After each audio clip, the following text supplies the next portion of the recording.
All right, without further ado, I would like to kick off tonight's presentation by Karen Johnson and her illustrious team that she will be introducing. She's going to talk about some of the changes that are going on at the Department of Healthcare Services. I love working with Karen because she is always a luminary. She's always looking over the hill. She's always that one step ahead. As I like to say, she's a tip of the spear thinker. She brings innovation into California government, and the changes that she is working with her team to implement at the Department of Healthcare Services, I believe, will become the norm within the state. So to tell you about everything that they're doing and to let you know what's going on and how you can better interact with the Department of Healthcare Services, please join me in giving a warm round of applause to Karen Johnson. Thank you. Thank you.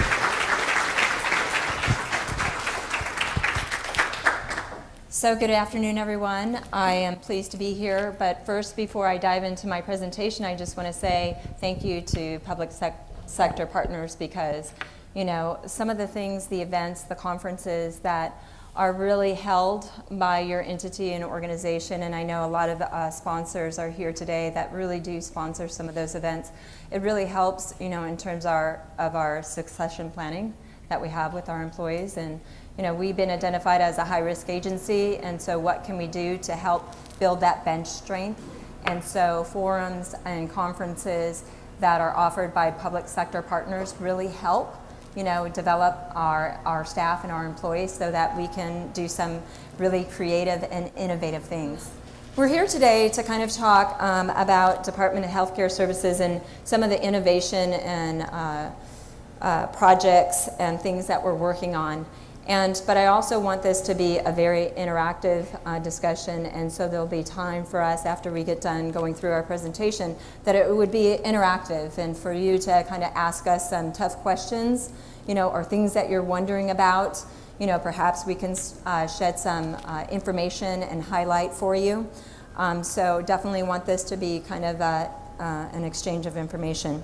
But first of all, one of the things that I want to say, what the department has done right, of course, is, you know, we were fortunate to have some really dynamic leaders to be part of our organization. And early on, one of the things that they talked about is, you know, I want to make sure that the whole executive team is trained on project management. And so what we have done is that all of our executives actually went to the University of Phoenix and really participated in a course on executive project management, because if you measure it, it will get done, right? And if we follow the rigorous, structured, disciplined approach, regardless if it is IT, information technology projects, or if it is a regular business project, that we are going to be able to measure and be able to accomplish something. So as you know, I think that the department has done extremely well with the implementation of the Affordable Care Act. We have also did a lot of things before we have moved into the implementation of the Affordable Care Act, and some of those things was the transition and merger and consolidation of other departments into our department. So you'll hear some things that I'll show you a picture of our organization chart in terms of, you know, kind of our organization of how we incorporated the alcohol and drug department, as well as Department of Mental Health, as well as Healthy Families, and some of the challenges that we faced. The other thing that the department is we are about a learning organization, is a growing organization. So we are focused on, we have a culture of quality. You know, we have an innovation strategy. We also have a Kaizen improvement group, you know, that is also led by our Office of Medical Consultant, who is Dr. Neil Kahatsu. And so those are things that we're trying to focus on in terms of, let's not just have it at the executive level, but what can we do with our employees at various levels in the organization? Think about how can we change, how can we look at business processes, and how can we re-engineer? So as you know, a lot of us face a lot of challenges, and we're scrutinized, and so we have a lot of folks that we answer to, whether it be the legislature or whether it be our stakeholders or whether it be the public that we're serving. And so I'll share briefly kind of some of our key components of our strategic plan that you can see that we want to be accountable, want to be transparent. And so some of the things that Dr. Linette Scott is doing in terms of the open data portal, perhaps she can mention here today. So fair enough. So the agenda of what we'd like to cover today is I'll provide some background in terms of Medi-Cal overview, highlight in terms of our mission, some of our commitments, talk briefly about our Kaizen Improvement Group that we have that meets on a regular basis, and also talk about our PAVE project, otherwise known as our Provider Application and Validation Enrollment. And this is for our physicians, our enrolling providers that are helping us serve our clients or our beneficiaries. And then we're going to talk about MITA. How many of you know MITA? Medicaid Information Technology Architecture, so a lot of people. So Dr. Scott would be very pleased to see the number of hands that are raised out there. And if there's some time, I'll probably loop in some of my discussions and project that we're working on in terms of the California Medicaid Management Information System, that is CAMIS. Most of you have probably heard about this. It is our fiscal intermediary is Xerox, and we're working on replacing a legacy system that has been with us for probably over 30 years. It probably has a system of 90 different applications. It has, I want to say, 7 different computer languages. We did a takeover successful, I bet you didn't hear about that in the newspaper, but we had a successful turnover with the help of our partners. And that's the other important thing that I want to mention is that our partners are you, and so you're very important to making us to be successful, but it is a true partnership, and I'll talk a little bit about how we can engage sometimes in a better partnership. All right, so here's our organization chart. Just so that we have Director Jennifer Kent, and there's 2 Chief Deputy Directors. I'm the Chief Deputy Director over Policy and Program Support. I know it's kind of small, but we're up in the center box there. There is another Chief Deputy Director, Mary Cantwell, who's over Healthcare Policy. And so if you are engaging in any kind of dialogue with different divisions, sometimes it's helpful to know kind of the Chief Deputy Director that you also need to correspond with. But what we're going to be talking about today is really, if you look at the far, I believe, right side of the organization, you'll see Linette Scott is underneath that section, Information Management Division. It's probably on there, it's very small, but anyway, this was an office that was created probably a little bit over a year ago, and it's really about data exchange and also how we can be transparent with our data. As you know, we have a lot of data at our department. There's a lot of requests for researchers, that want to have access to that data. And so she's here to help us, with that data exchange, and also how can we do it securely, which is very important, and I can't emphasize enough because, as you know, there's been some issues in the past. I want to say probably in February 2010, we had a breach that impacted about 50,000, but it could have potentially impacted, millions of our beneficiaries. So we are always looking at ways that we can improve. We have assessments that are conducted by our partners that we reach out to, kind of assess the landscape, see how we can improve, and then based upon that assessment, we're implementing various recommendations from that report to the extent possible based upon our budget and resources. Okay, so, and also we're going to be talking about PAVE, and I have our Chief of Provider Enrollment Division here with me today. So it's a pleasure to have my colleagues with me to present on areas, but I also have to tell you, Tanya Homman was our Chief of Managed Care Division.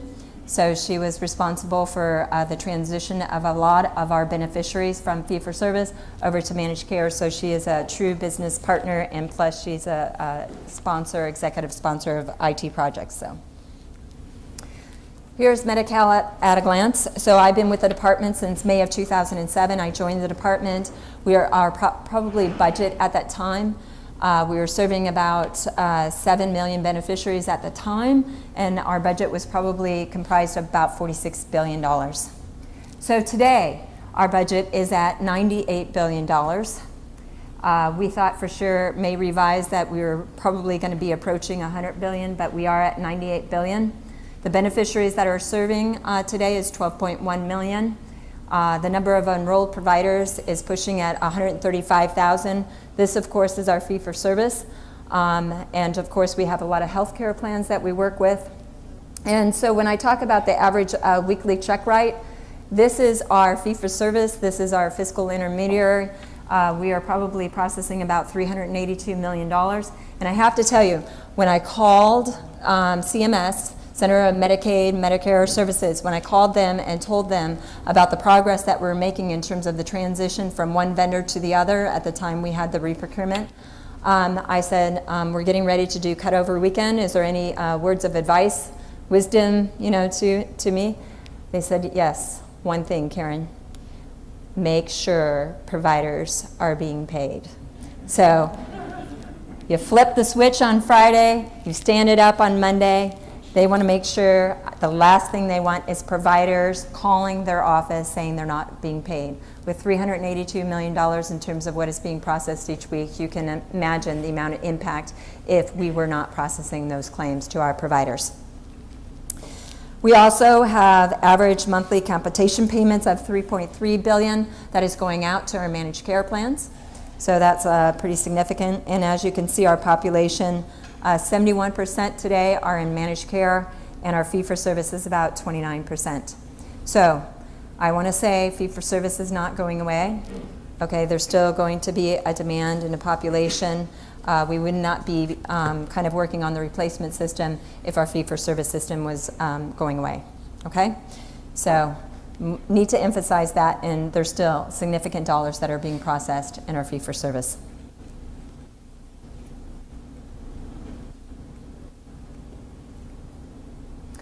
Okay, oops, getting ahead here. Sorry. All right, so this is our commitments. It's part of our strategic plan, and if you haven't been out on our website, we do have a really nice kind of 10-page booklet that kind of talks about our strategic plan, our mission, vision, as well as our commitments. But some of the commitments, I just want to say there's 12 commitments.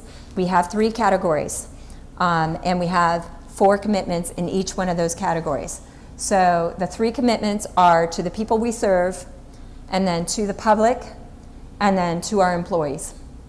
And so I want to say, top one at the top is improve the customer experience, okay, and those that we serve. We also have to the public in the center is hold ourselves accountable for performance, so those are all things, be prudent, responsible fiscal stewards, so we are always looking at ways that we can improve our business process. Also, what you're probably not seeing is that some of our core values is service accountability, innovation, as well as integrity. And what do we mean by innovation when we say that core value innovation? We focus on quality improvement and professional growth. We embrace new technologies to improve effectiveness. We provide a safe environment for all employees to create and innovate. We encourage and celebrate the innovation and accomplishments of staff, and we exhibit a can-do attitude. So I think it's important that we highlight and mention kind of the culture of our organization in terms of the expectations of our staff. And so I expect that when you're interacting with our staff, that perhaps you are sensing that theme and those core values that they're exhibiting and displaying. So that brings me to what we're doing in terms of the Kaizen Improvement Group. And so as I mentioned it earlier, it's a way that anybody in the organization can get involved.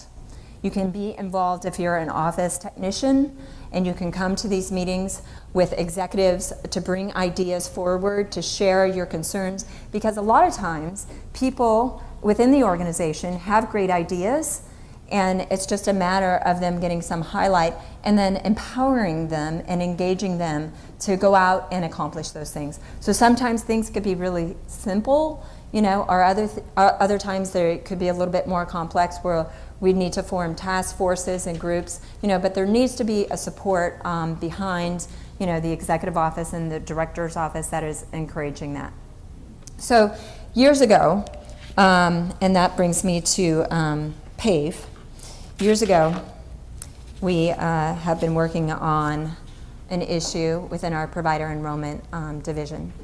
And this is a complaint that the legislature is receiving on a regular basis from providers, from physicians, about what is the status of my application, okay? And today, it's a very manual process, and Tanya is going to be going more into detail about it. But it's a manual process. And so can you imagine residents that are graduating from medical school and the 135,000 staff or providers that we have coming out of medical school, and our applications are complex. They're probably as complex, if not more complex, than the tax code. I don't know. From a tax, so I'm getting the big no, but all right. I'm hearing there's 35,000 business rules associated with some of these provider applications, okay? We have probably well over 70 different provider applications, 35,000 different business rules, okay, paper-based. And so what do you think the expectations are of physicians that are coming out of school? That they have to get an application that is 100 pages long, and they have to manually complete that, and they have to then submit and send it to us in the mail. Okay? Very, very 1980s, right? Probably. So the issue is, well, it comes in. What do you think our percentage is of accuracy of those applications? It's really low. Okay? So I would say it's probably close to 80% that most of the applications that are coming in are incomplete. But Tanya's going to give us the number. So you think that's very satisfactory? No. What's the other issue? The other issue is the length of time that it takes to process this application. Okay? I know when I do my taxes, I get an email back, my tax information has been accepted. It's probably processed relatively quickly because I hit my bank account, the next day. My money's gone. It's another story. Makes me very sad. But anyway, it can take probably up to over 100 days to process an application. So also the implementation of the Affordable Care Act, some of the requirements that have been placed on our department is that we have to also do regular monitoring of these providers. That was a rule that was placed. We need to make sure that we're scanning, them against the licensing boards between the S&I list, the suspended and eligible list, OIG, kind of making sure they're in good standing provider, current status. They wanted us to do this on all of our providers. 135,000 is just impossible for us to do it manually.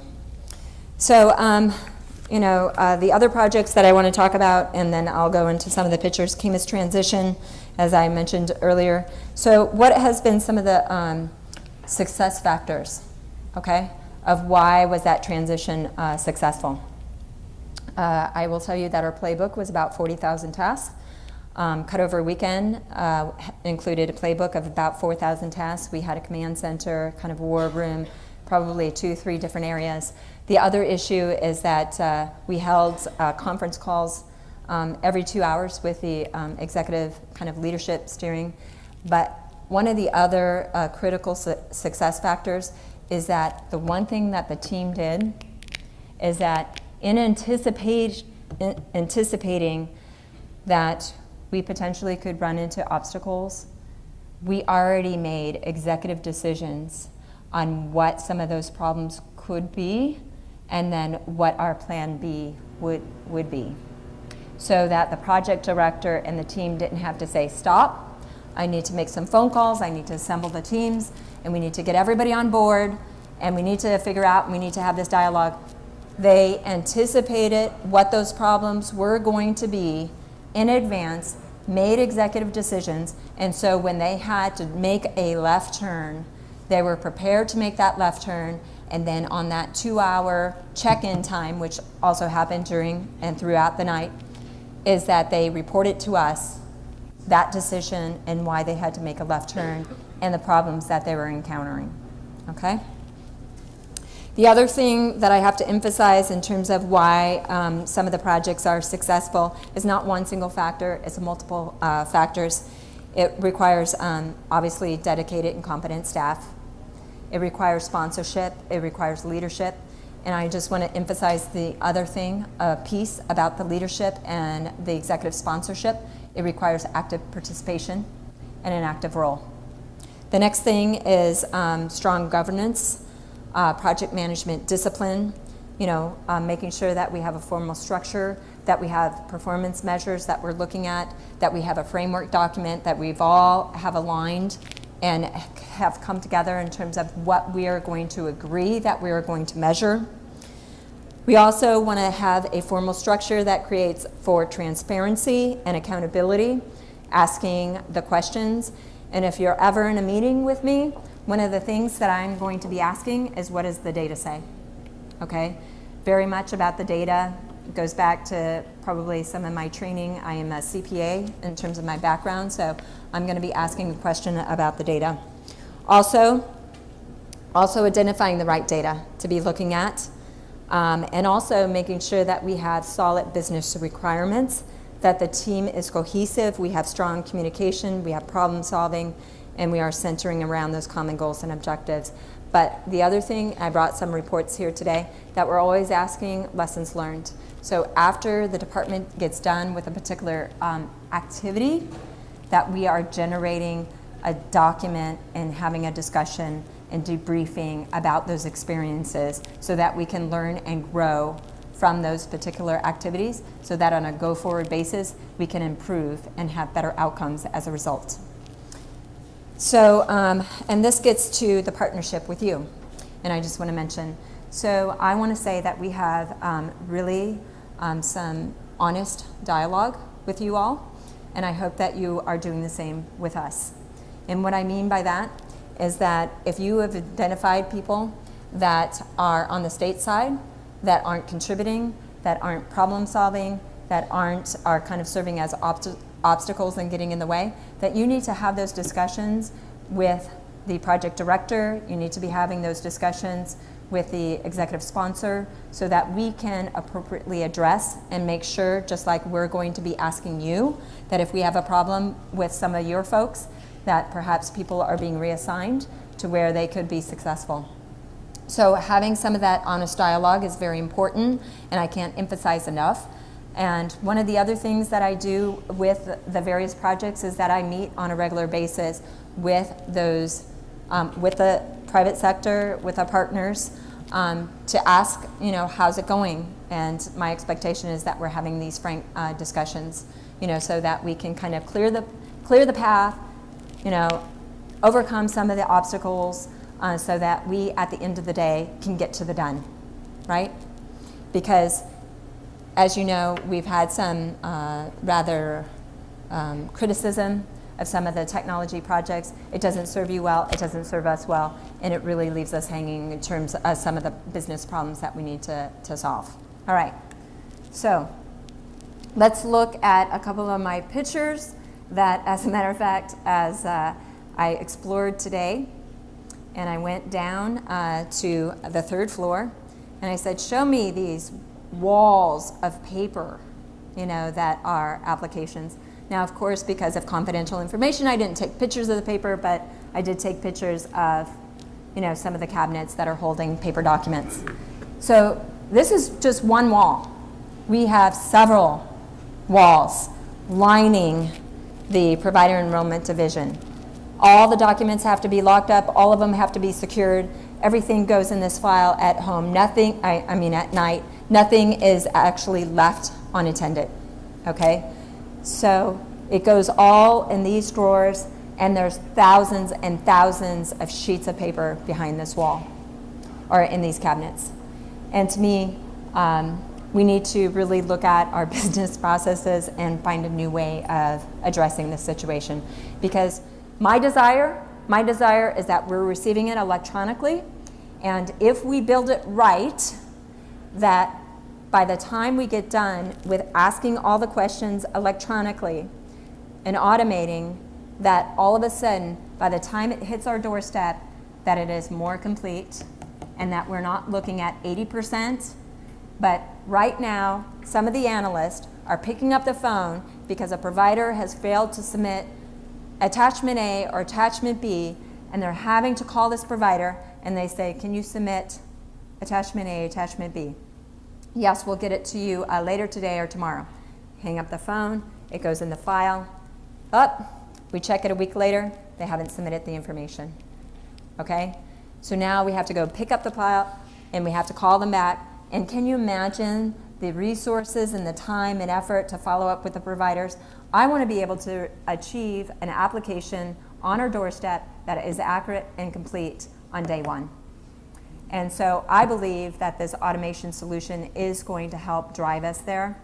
In addition, it is also going to increase our MITA maturity level, Medicaid Information Technology Architecture, from a level 1 maturity, which is today manual environment, to a level 3. That's the expectation that our CMS federal partners have on us.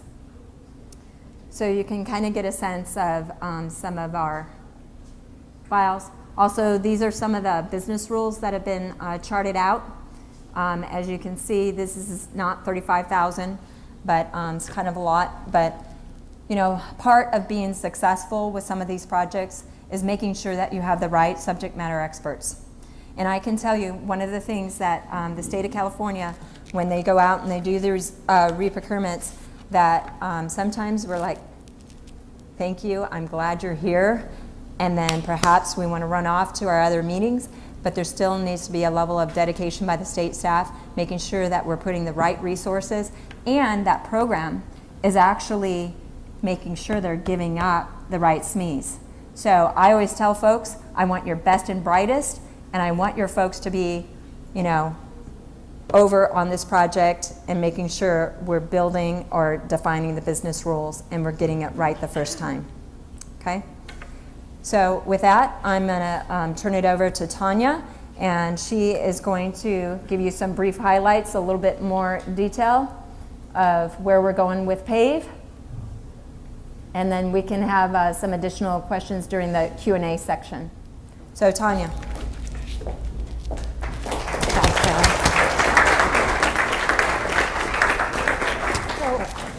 Thank you very much for having me here. I'm a little bit intimidated, quite frankly, with all these IT experts and know-hows. But when Karen told me that my job really is to talk to you from the business level, that I can do.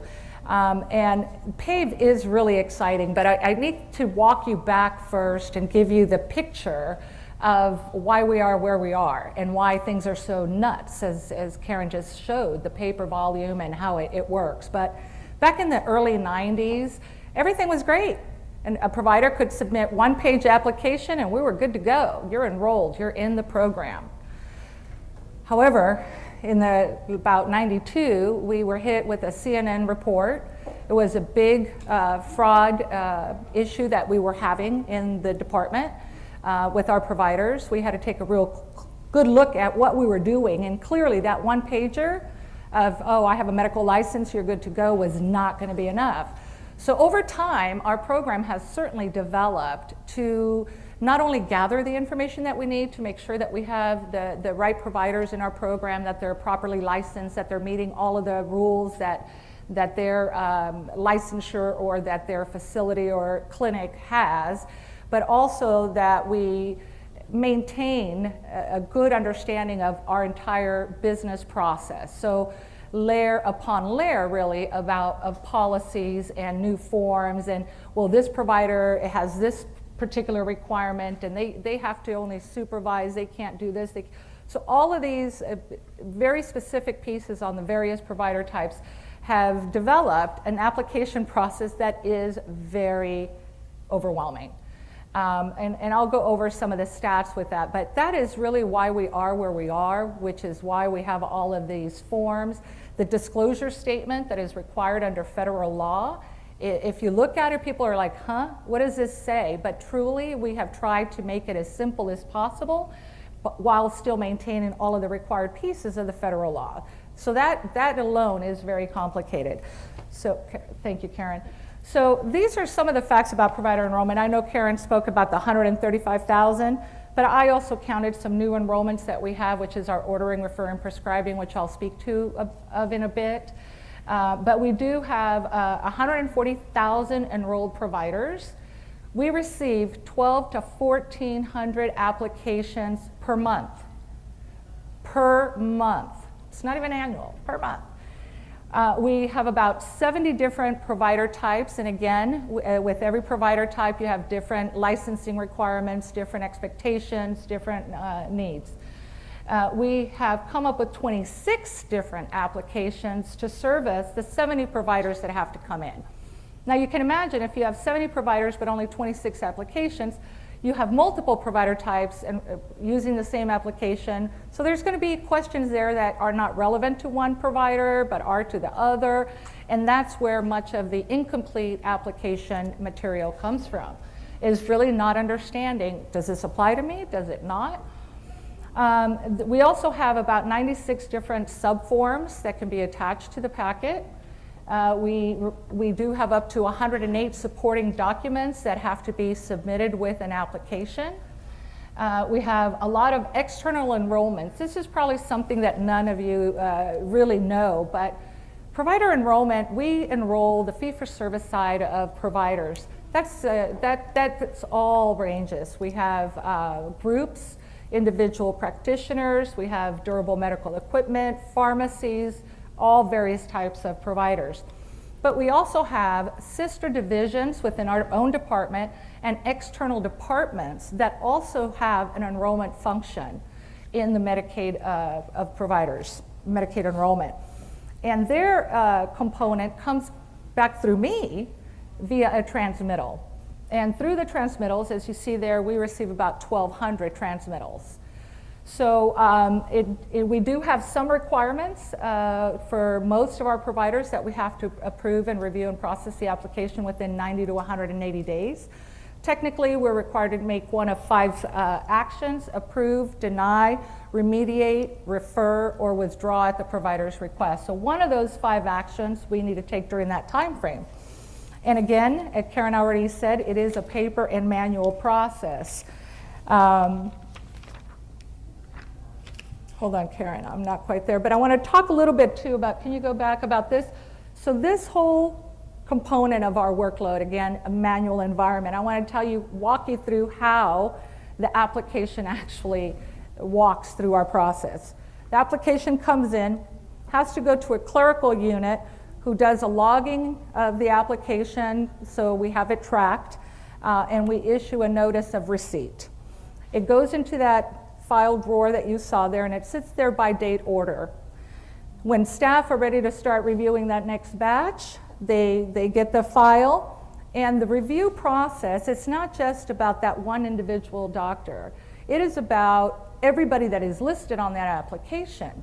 You know, it's not a very simple thing. We have about 4 pages worth of links, external links that we use to validate our applications. So for all of these individuals, many of those links have to be checked, just to make sure that we have, you know, what we need to have. So it's very, very long process. And again, as Karen said, many of them, 80 up to 90%, are incomplete. Incomplete because it's so confusing. Is this apply to me? Does it not? Oh, let's just forget about it. It's in a paper world. They won't even notice. But that causes, you know, we have to go through our full review. We write a detailed letter that we call a remediation letter, multiple pages, telling the provider you have 60 days to remediate, okay? When that comes back, and let's assume that it does come back remediated and everything is good. We again have to review, make sure that everything is complete, that some of those websites that we've hit haven't been changed, that something hasn't occurred during the 60-day lapse. And then sometimes we refer it to our audits and investigations to do the field on-site visit. Then we have another wait period. That's the referral that I spoke to you about, remember, one of the 5? So they go to the on-site. Our audits and investigation can take anywhere from 2 to 6 months to conduct this on-site. Post the on-site visit, sometimes there is a post-on-site remediation as well. Another letter of request, another 60 days to get that information back. We review it again, and now because we've had this manual environment, okay, we have to go through quality control too. Because So many hands touch this that we want to make sure that everything is there, that nothing has, doesn't that sound crazy? Can I get a yes? Yeah. Okay. Exactly. So after it goes to the quality control through and gets another level of review and it gets approved, then it has to be, all of this is being walked over. Again, let me remind you, paper, so you're walking it over.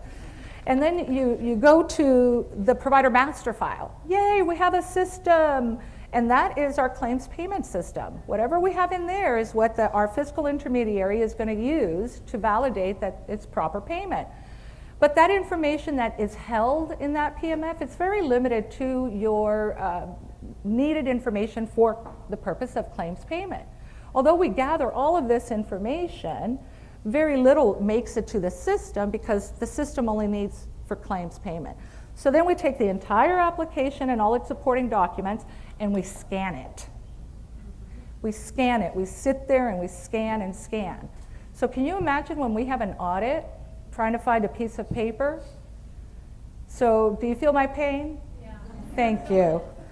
So I'm very lucky because I have Karen Johnson as my leader, my boss. She's a great supporter, everything IT related. Let the data do the driving. Don't talk to her unless you have the data to support it.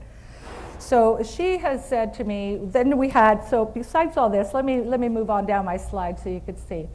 So you can tell, you now understand why we have so many challenges with our process, right? Significant effort on the provider side to have to fill out an application. One of our contractors is estimating that it takes them at least a month to do a paper application because it's just so complicated.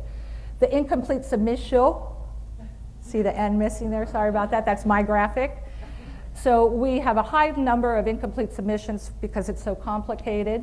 Long wait times. I mean, I really have had some providers that have taken over a year and a half. Yes. The unknown status. The provider doesn't know. Where am I in this process? So what do? They send another application.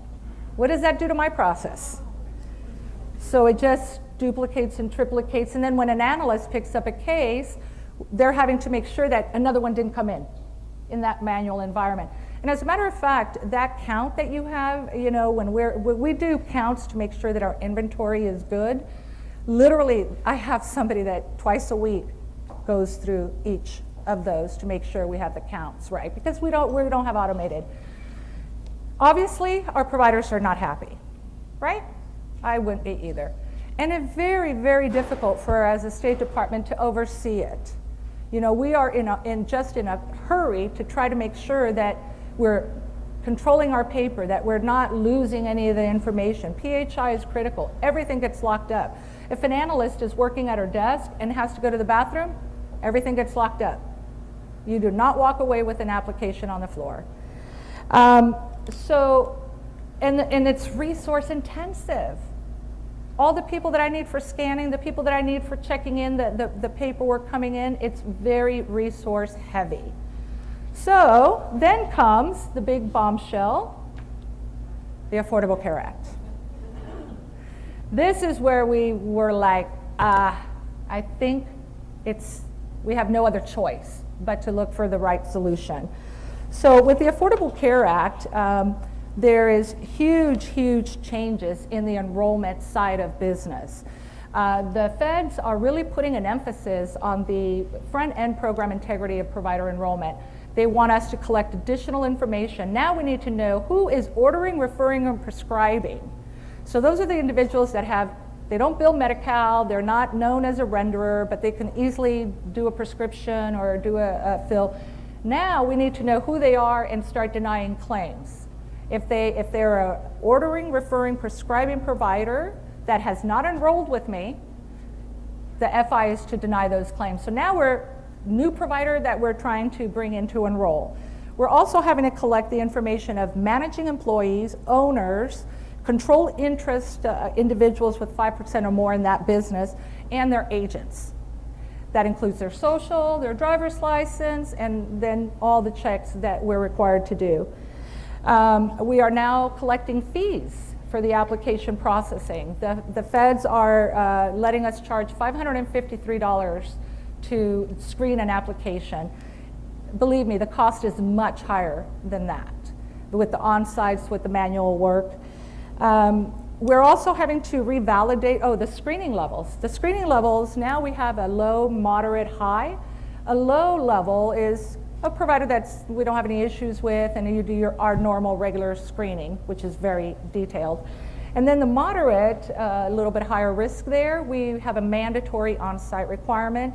And then with the higher level, that also includes the regular, and then the on-site visit, and now fingerprinting and criminal background checks that we're needing to manage in this manual environment.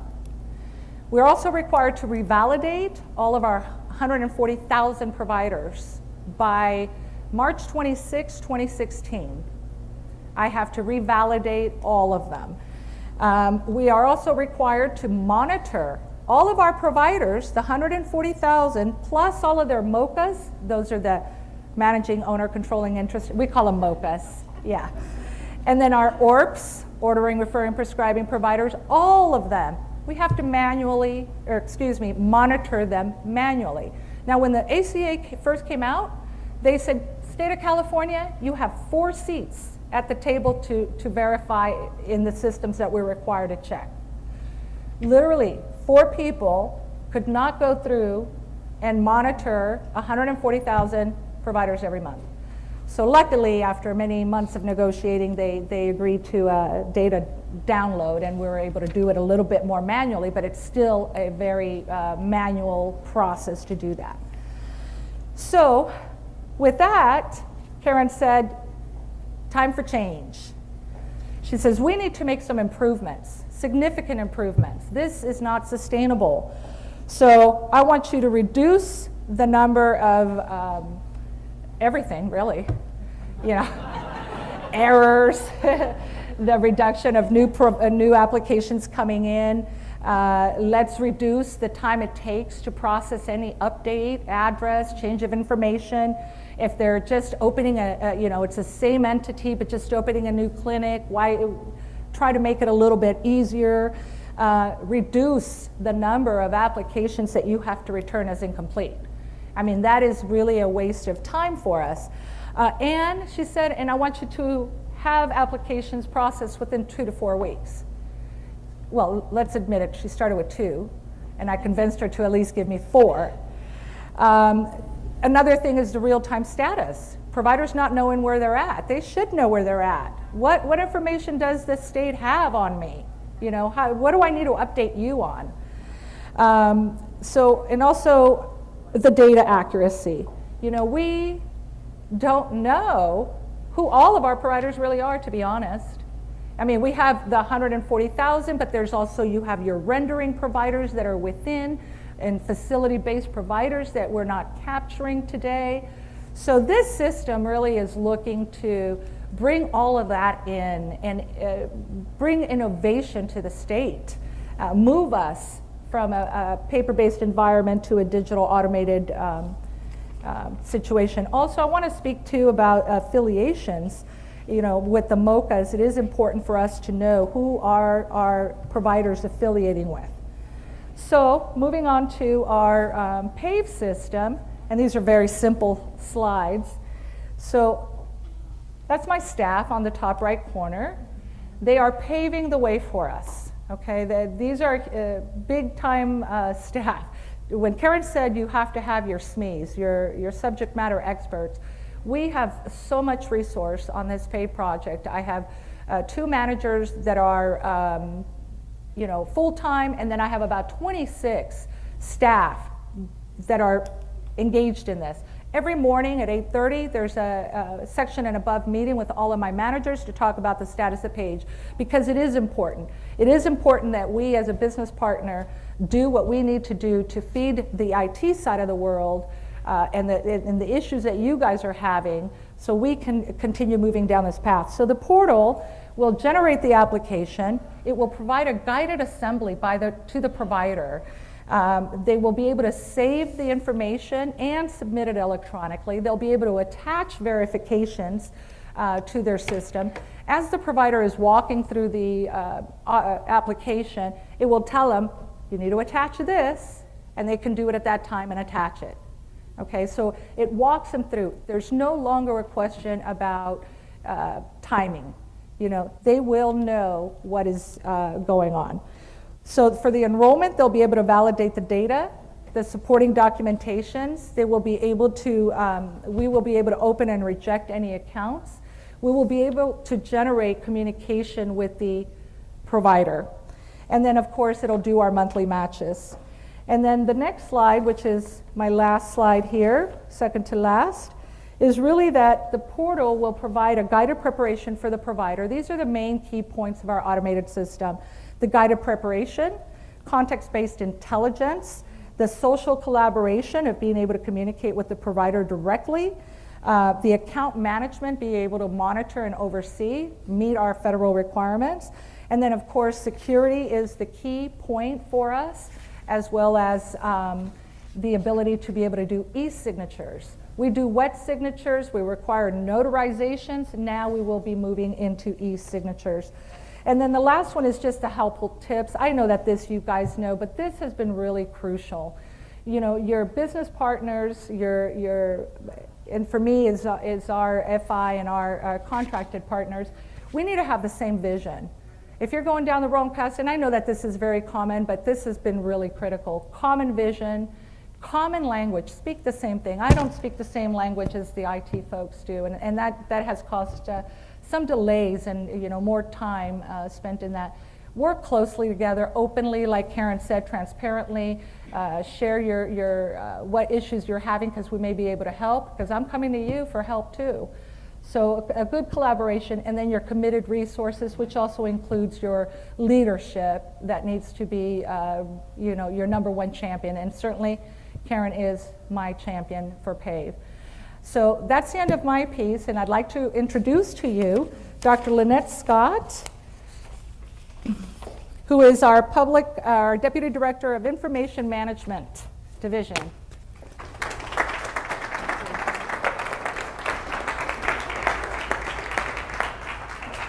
Thank you, and I got the right on button. So it's a pleasure to be here, and a pleasure to see all of you again. Many of you I've had the chance to work with before. Many of you are new. So one of the things I just want to highlight briefly is my title, because it does get a little bit confusing. It's not a common title in state government. So I'm the Chief Medical Information Officer, which I sort of shorthanded and say I'm a doctor who talks data. But I'm not the CIO. So our CIO is Chris Cruz, and he is phenomenal, and I love working with him, and we both report to Karen. And so together we drive a vision around where we're going with data and technology. And Chris is really our lead on the technology, and I'm the lead on the data. And we come at the different problems from two different directions with the same target. So I came to the state from the Navy. I was a Navy doctor, so I got to practice clinical medicine, worked with paper records, worked with electronic records, well, pseudo-electronic records, and have really appreciated being able to come to the state. Sorry, I'm going to get one button eventually, theoretically. It's touchy. Anyway, some of you may have seen the previous picture, the one that's very complex. So it's our strategic vision drawing. I came to the Department of Healthcare Services about 3 years ago. And within a year of being there, Chris Cruz had initiated this effort to develop our strategic vision drawing. And I know many of you have seen this before, and I wanted to just highlight it again because it does tell the story of our department. One of the things that was very exciting to me about creating this vision and creating this drawing was also it helped explain what I do and where I sit. So one of the things I like to say is I'm in the green box. That's where I am. So we'll talk about that a little bit more, but this really does show how we're driving forward. So I'm going to go through these next through fairly quickly. It starts with our strategic plan at the top, and as Karen talked about it's our commitments to the public, to the people we serve, and to our employees. And then it's framed at the bottom with our quality strategy. And one of the things that we very much purposely did here is we echoed something called the triple aim, also the federal goal around the quality strategy, but the idea that very much project-based, you can't do one thing without affecting another. So it's a three-legged stool. You have quality. We want to make sure we improve the health of the Californians. So overall population, how do you improve the health? Balancing that with specific experience of consumers and the quality of our healthcare programs and the cost. So you could have a super high quality, but it's so expensive, only 2 people can experience it. You could solve the problem and take care of a huge population, but have poor quality. So we want to make sure we balance all 3, and we're continually looking at how we balance those 3 to serve the most number of constituents with high quality. Going to the next slide. The business piece, our architecture here, this is based on that MIDA framework. So I was really thrilled to see so many hands go up and that have heard of MIDA. But for those that didn't, it stands for Medicaid Information Technology Architecture. And it's a framework that was actually put together by Centers for Medicare and Medicaid Services over 10 years ago. So it's nothing new. But what's new is the way we've embraced it and used this tool set that we were given to really drive our strategic vision. So CMS realized that all 50 states actually have a lot of similarities. Medicaid is a health insurance company. You do the same kinds of things. They said, here's the big 10 areas, the dark blue boxes, that are common. And there's 80 business processes they defined. They gave us business process templates. And they said, here's a way to rate how well you're doing those. And so that's the MIDA maturity piece in terms of that 1 to 5, with our target being in the near term a 3, a long term a 4 or 5. And part of this strategic vision drawing was to help show that. We incorporated our vision, we incorporated our mission for the department so that we have that embedded within this larger framework. And going to the next slide, and as Karen mentioned, our core values, integrity, service, accountability, innovation, stretch across all of that in our dynamic workforce and how we're driving things forward. One of the things I did want to touch a little bit on is the idea of this maturity model. So one of the things that CMS did as they put this together is they highlighted a lot of the language is around automation. And one of the challenges we had is that, one, MIDA has the IT in the middle, and 2 is when you typically talk about this MIDA maturity, level 1 is paper-based, manual, local codes. Level 2, there's some automation, some national standards. Level 3, fully automated to the full extent possible, national codes, etc. So people heard that. They heard the automation and said, oh, it's IT, technology, IT, they're going to take care of it for me. I don't have to be involved, right? And so a big part of our effort over the last few years has been saying, no, MIDA really is about the business driving the change. Because Chris and I can't lead the information and technology change if the business doesn't lead it first. We're here to support that. And so this particular example of what the maturity model means for us, I like because it never says IT or automation. So this is the idea about thinking about how we're improving healthcare outcomes for our Medicaid beneficiaries. And so when you think about it, the level 1, that's your basic fee for service. Somebody does something, they get paid for it. Level 2, improving healthcare outcomes as a byproduct of programs focused on managing cost, for example, managed care and waiver programs. And that's one of the things you've seen us doing. We've been maturing as an organization. Throughout our various programs, as Karen mentioned, we've shifted from somewhere around 50-60% managed care to now we're up to going 80 to 90, depending on which point in time we're looking at. Yeah, 70 to 80, sorry, switching them around, because we're getting towards 80%. But mind you, even with that, that still leaves 2 million members in our fee-for-service, which is the 26th, at least last time I checked, at least the 26th largest Medicaid program just in our fee-for-service. So not to underestimate that, but we are looking at how we're moving through this. Level 3, the agency adopts national data standards, collaborates with other agencies, and shares business services, resulting in a better base for comparing outcomes. So that's very much part of the different initiatives you see coming out of the department with respect to our waiver programs, our payment models, the different kinds of initiatives in terms of how we're organizing care across the state. Level 4, all stakeholders have access to clinical data, resulting in a major leap forward in analysis of healthcare outcomes. So if you want to know where we're going, that's it. We do not collect clinical data other than diagnosis code on a claim that's being collected for administrative purposes to pay. We have a few small areas that we do get some clinical data. Our Children's Health Disability Program collects some clinical data. Treatment authorization requests, some of those reviews, we take a look at clinical data. But for the most part, we don't clinical data. So I can tell you we're doing a good job of meeting the U.S. Preventive Services Task Force and getting folks screened for chlamydia. I cannot tell you how many folks actually have chlamydia and whether they're being treated effectively. That's the level 4. We're going to get there. That's on our target. Level 5, the agency has access to data nationally to compare outcomes across a broad spectrum of other agencies and states. And that's also very much part of our vision. We see that encompassed in our work here in the state around the leadership of our Secretary, Diana Dooley, with the Let's Get Healthy California Task Force and the state innovation model work that we've been doing to develop a state healthcare innovation plan. And we've called out this concept of looking across the whole system, not just within Medicaid or Medicare, but across the whole system of healthcare and how do we pay for services in California and how can we drive that to improve outcomes. One of the ways we see that very, very specifically is in Medicaid, Medi-Cal. We pay for I think it's over 50% of the births in the state right now. So as we change how we take care of moms and babies, it affects everybody. So going to the next slide. These two slides, you could actually kind of do the flip back and forth. So it's the how do we do provider enrollment? And one of the things Tanya went through in great detail was that idea that for fee for service, so that very top bubble is what she is totally focused on right now. But what we envision PAVE doing is laying the groundwork, the framework for automation, that we will be able to incorporate all of these different ways that we currently enroll providers.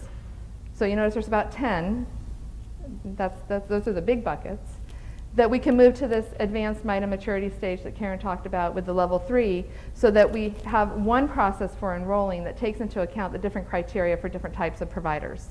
So that's how we're thinking about this in a phased approach, focusing first, we got to get that first chunk done, then we'll be rolling in the other provider types over time so that we can improve the experience for our providers and our members by having providers available. Going to the next slide. So the other aspect here is sorry, I'm cheating with my notes over here. The information architecture box. So again, this is where I live, this is my home. We're focusing really on a variety of aspects. So we have a tremendous amount of data. So while we still have a number of paper processes, we have huge repositories of electronic automated data. And we're working very hard at how we use that effectively to understand the population and the outcomes of our programs.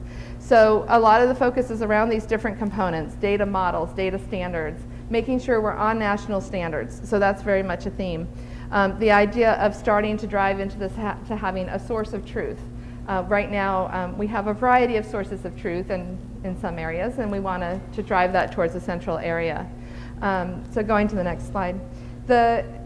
In MITA, there's 4 main components of information architecture: the enterprise data strategy, the conceptual data model, logical data model, and data standards.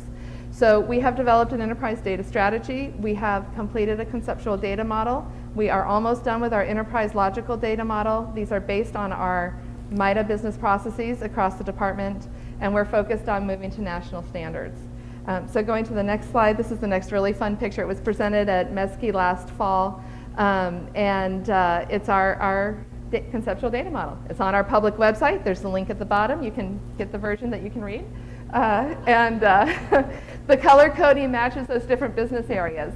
But this is part of what we're doing with this, and part of the reason it's on our public website is that we look to partner with you, and as you bring us solutions and options, we want to see this data model embedded in those solutions. So we're not going to say we want to do a project, and oh, by the way, as part of the project, you have to develop a data model. We want you to start here and then help us build the project and be successful. So the other piece here, just to highlight, again, we've done a lot of focus on administrative data, but we're looking very much towards clinical data. So as Karen mentioned, the Information Management Division has been a part of the organization for a little over a year now. I came to the department as the Chief Medical Information Officer to be in line with what's happening in the healthcare industry. But after a couple years, we decided we really needed this home to focus on the data and focusing both on the administrative and the clinical. So the 2 big areas that are in our division are our Office of HIPAA Compliance, which focuses tremendously on our HIPAA compliance and standards, national standards, and our Office of Health Information Technology, which is focusing on making sure we get incentives out to help providers adopt electronic health records and drive information exchange. So this highlights some of those different pieces. We're very much at the point of looking at, again, we get the providers enrolled. We're going to be assessing which providers have EHRs. Based on who has an EHR, that means they should be able to, it's required, they took the money, to be able to exchange a HL7 consolidated clinical data architecture. And so we'll be looking to start to incorporate that into our systems as well, so that we can not just tell you how many tests occurred, but how are we doing at actually managing that outcome and that population. Touching very briefly on the technical architecture, some of you have probably seen that next picture. Again, this is Chris Cruz's area. He is our champion for driving towards the idea of things as a service. So whether it's analytics as a service, platform as a service, infrastructure as a service, whether that service is hosted within the state government at OTEC, or it's something that we're contracting out for, we're looking at how we have reusable components and that we're not rebuilding those components over and over again. It's a gradual process, but we're definitely making progress. Going to the next slide, many of you have probably seen this as well. We shared it as we rolled out the strategic vision 2 years ago. We know we've bought everybody's product. We own it all. And this isn't complete. So at every layer of the technology platform, we probably have it. So one of our goals over time is to, as we wean down those systems, perhaps have one system, for example, for provider enrollment. We will be streamlining this as well. I mean, this carries a huge burden and debt from a training, from a licensing, from a hardware, from a software, from a procurement, from a et cetera. So we're very much focused on this so that we are taking our role at using taxpayer dollars wisely seriously. So just as we start to close up here, one of the jobs that I did, going back one more, before coming to the department was I had the opportunity to serve as the interim deputy secretary for health information technology at agency while I was also at the Department of Public Health as the state registrar and deputy director for health information and strategic planning. So it was a very busy year. But again, this idea of paper to electronic, High-Tech Act, Health Information Technology for Economic and Clinical Health Act of 2009 has really created the tipping point in healthcare to bring technology to the equation. And part of the driver for me was, as a Navy doctor, I had a paper record, and when the service member came from the ship to the clinic, and they didn't necessarily have their record, at least there was perhaps electronic labs and electronic medications I could reference, and I could put together about 70 to 80% of the picture without the chart. And then I also did some moonlighting in a clinic that was started by a Navy doc, and every single clinic had the same exact floor plan, the same exact computer system. It was a nice, beautiful DOS-based looking terminal, and you kind of had to feel like you were sort of doing the programming, so it was a little clunky, but I mean, this was a while ago now, pre-high-tech. But when somebody came in, I could see their list of medications. I could see their list of diagnoses. And gosh darn, when I was checking them out and I had to pick that diagnosis code, a 99204 or 99203, it would say, hey, by the way, if you choose an 04, you need to make sure you document A, B, and C so you don't get caught for Medicaid fraud. Thank you. I like those reminders.